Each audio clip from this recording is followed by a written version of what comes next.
Hi, it's Judy. Welcome to my channel.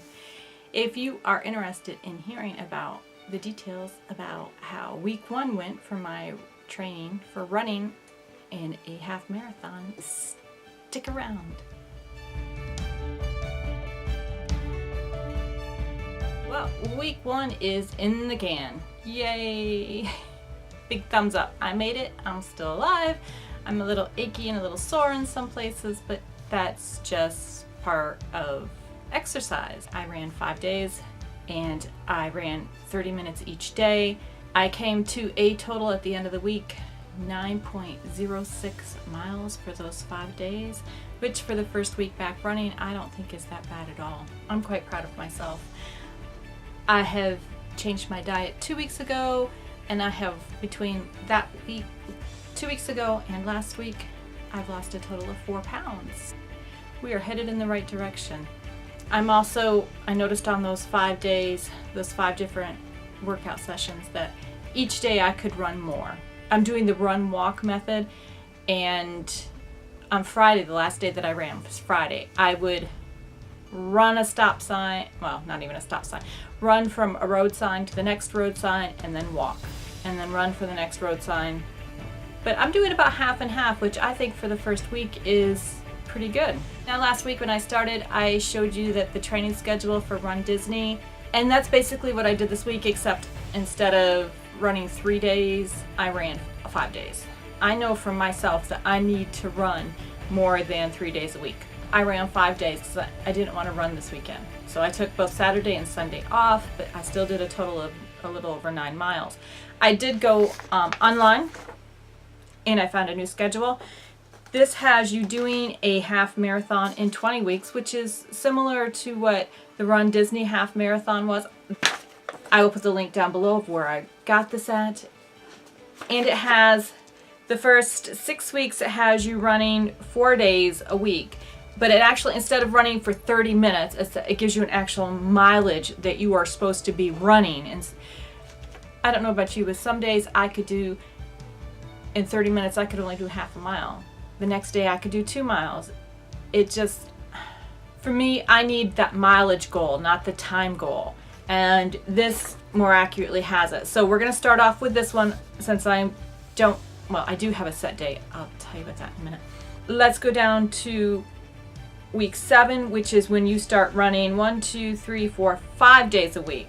So week 7, on my adjusted schedule of running during the week, on Monday you would run 3 miles, on Tuesday you'd run 5 miles, on Wednesday you'd go back down to 3, you would take Thursday off, on Friday you'd run 7 miles, and then on Sunday you'd go back to 2 to 3 miles.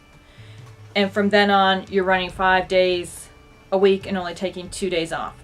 So you build up to that, which I really like. It takes you, let's see, first time you run 10 miles is on week 13. So my long runs will be on Friday. According to this schedule, the long runs will be on Saturday. I'd much rather do it on Friday. Not as many people out watching me run either, which is a good thing. Like I said, I will post this link below so you can actually see if you want to start training. I'm going to start with week 1. So tomorrow will be 3 miles. Yay! I think I could do 3 miles. Another question I got asked this week was, I want to be a runner, what do I need to do? If you have never run before, any time in your life, I don't care if you're 20, 40, 60, 80, you need to go about this right. The first thing I want to tell you to do is talk to your doctor. For starters, if you have any kind of medical problems, or you know you're overweight or have high blood pressure or whatever, first thing, talk to your doctor. Second thing, get a good pair of shoes. Does make a world of difference. The third thing is stretch before you run. It's really important to warm those muscles up. You're going to be using that big old booty does help you run, and those thighs both are big muscle groups, and you need to get those warmed up so you don't pull anything or hurt anything. Warm up those calves, warm up those feet. The next thing is to warm up. Walk for a little bit. Warm those muscles up. You've stretched them out, warm them up. So that's why, the 50 seconds walking, 10 seconds running, that 50 seconds while it's a good warm-up, it's not adequate. What I've been reading is you should walk for 5 to 10 minutes before you even start running. And I think that's really good.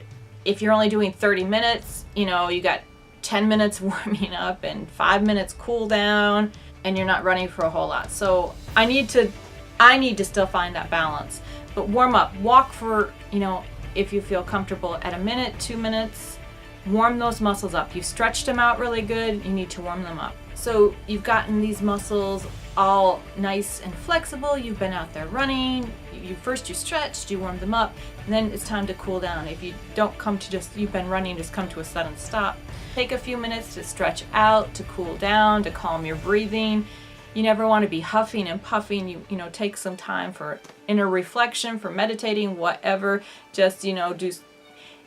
My shoulders even hurt this weekend. So, stretch those muscles that you don't think that you use. Stretch out those leg muscles again and just do a cool down. And you'll really benefit from it. And my last tip is to stay hydrated. Yes. I live in Texas where it's hot. It hasn't been hot this week. It's been kind of cool. Stay hydrated. Make sure that you're drinking plenty of water. So this week, I'm going to run 3 miles. I need to look at my schedule. 3 miles on Monday, 3 miles on Wednesday, 4 miles on Friday, and then back to 3 miles on Saturday. So wish me luck. I will be back here on Monday to tell you how it went. I do keep people updated on Facebook about how my runs are going and if I'm actually doing them and how I'm staying motivated. So if you want to cheer me on, Facebook is a place to do that. I've also started putting on Instagram. I'll put the Instagram and the Facebook links below. And the very last thing, I alluded to this before, I have decided my first event is going to be a virtual event. I've never done a virtual event. I am doing the virtual half marathon for the Star Wars in Disney. I'm actually going to register December 1st. And it's pretty cool because you can do the mileage at home. If I'm following the schedule, I should be able to do 13.1 miles in 20 weeks, which is 5 months. So that's November, December, January, February, March. I'll post that link to do the virtual half marathon if you're at all interested in it. That will be my first Run Disney event. I'm pretty excited about that. So until next time, have a magical day and get out there and do something.